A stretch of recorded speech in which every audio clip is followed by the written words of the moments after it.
Ça y est, c'est le grand retour de la F1 ce week-end à Bahreïn pour une nouvelle saison qui va marquer l'histoire de ce sport et il est temps que je vous présente tout ça. C'est parti!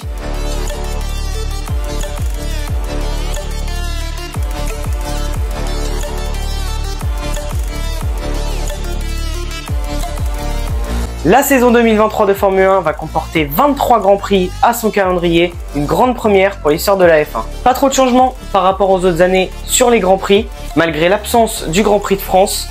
Un nouveau Grand Prix sur cette saison de Formule 1, le Grand Prix de Las Vegas qui fera son apparition le 19 novembre 2023. Attendons de voir ce que ça va donner.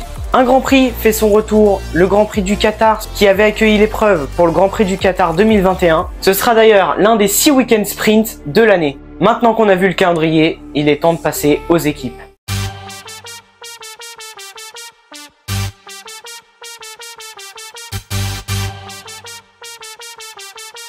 Et on va commencer par les champions du monde en titre, Red Bull. Red Bull a outrageusement dominé la saison 2022 avec la paire Max Verstappen et Sergio Pérez. Paire qui sera totalement inchangée pour cette année. Mais ce qu'il ne faut pas oublier, c'est que Red Bull, pour avoir dépassé le budget plafonné en 2021, écopera d'une réduction de 10% de l'utilisation de la soufflerie et du développement de la voiture en 2023. L'objectif principal de Red Bull cette année est le titre constructeur à décrocher une nouvelle fois avec Max Verstappen et Sergio Pérez. Pas grand chose d'autre à dire sur cette équipe, donc on passe à Ferrari. Ferrari a été la grosse déception de 2022, ayant une voiture capable de se battre pour le titre, mais de nombreuses erreurs de stratégie a condamné l'équipe à la 2e place du championnat constructeur. Pour ce qui est des pilotes, Charles Leclerc et Carlos Sainz continuent avec les rouges en 2023. Les deux pilotes ambitionnent clairement le titre et seront soutenus par Frédéric Vasseur qui a rejoint les rouges pour remplacer Mattia Binotto en 2023. L'objectif de Ferrari est le même que celui de Red Bull, aller chercher le titre pilote et pourquoi pas le titre constructeur, car les tifosi attendent ça depuis 2007. On passe au suivant, Mercedes. Mercedes a énormément déçu en début de saison 2022, mais ont su progresser au fur et à mesure de l'année et comprendre le marsouinage de la voiture pour pouvoir décrocher un doublé au Brésil avec George Russell et Lewis Hamilton. Ces deux pilotes qui ne changeront pas pour la saison 2023, à l'inverse de la voiture qui, elle, retourne au noir après un an passé au gris. Toto Wolff va essayer de faire remonter Mercedes sur la plus haute marche des constructeurs, car après 8 championnats constructeurs consécutifs, c'est la première fois depuis 2013 que le titre les échappe. Les objectifs en 2023 seront de gagner des courses plus régulièrement, comme en 2021, en 2020, etc. Et pourquoi pas se battre pour le titre. On passe au suivant, Alpine. L'équipe de France de Formule 1 est enfin arrivée.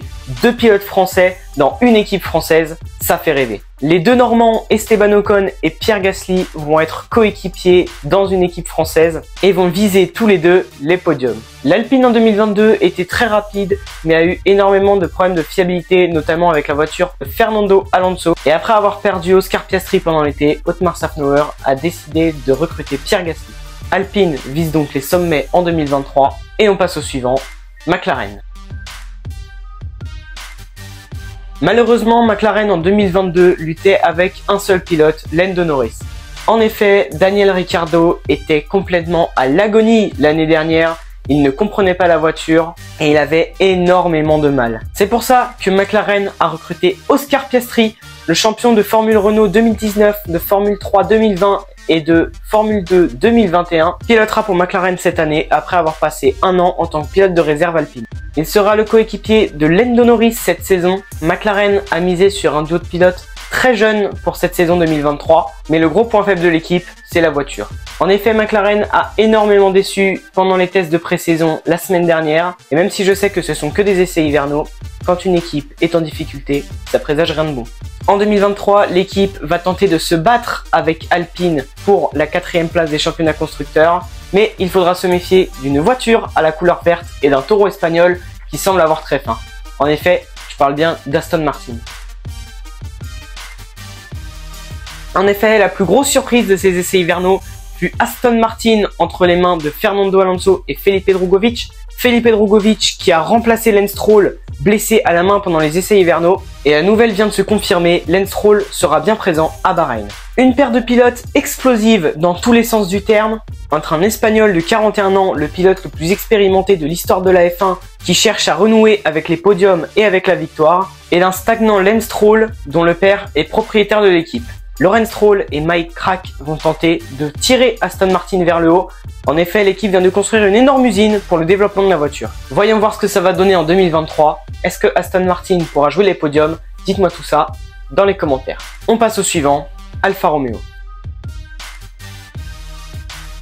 Chez Alfa Romeo, la paire de pilotes est inchangée, mais Guan Yu Zhou doit confirmer après une première saison très propre en tant que rookie et doit se rapprocher de Valtteri Bottas. L'expérimenté Valtteri Bottas, lui beaucoup plus détendu qu'à son époque avec Mercedes, en témoigne son beau casque lors des essais hivernaux, va devoir tenter de tirer Alfa Romeo vers le haut, une Alfa Romeo qui semblait assez prometteuse lors des essais hivernaux. Sans l'aide de Frédéric Vasseur, c'est maintenant Andreas Seidl, l'ancien team principal de McLaren, qui a pris les rênes de l'équipe.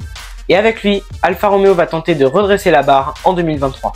Mais attention, car une équipe avec deux pilotes expérimentés semble se rapprocher, Haas. Comme à l'époque de Romain Grosjean et Kevin Magnussen, Günther Steiner mise sur un duo de pilotes très expérimenté. En effet, la paire Mick Schumacher-Nikita Mazepin a pas du tout convaincu Günther Steiner. Et pour les raisons que vous savez, le russe Nikita Mazepin a été écarté en début de saison l'année dernière, ce qui a provoqué le retour de Kevin Magnussen aux côtés de Mick Schumacher. Un début de saison 2022 très prometteur pour Haas et pour Magnussen, tandis que Schumacher tentait d'arracher quelques points. L'heure de Schumacher viendra lors du Grand Prix de Grande-Bretagne à Silverstone, où il terminera 8e pour marquer ses premiers points en F1, avant d'enchaîner lors du Grand Prix suivant en Autriche pour remarquer des points. Et après, plus rien. Tandis que Kevin Magnussen, lui, ira décrocher une pole position lors de la mouvementée qualification du Grand Prix du Brésil, de quoi réjouir à ses F1 Team.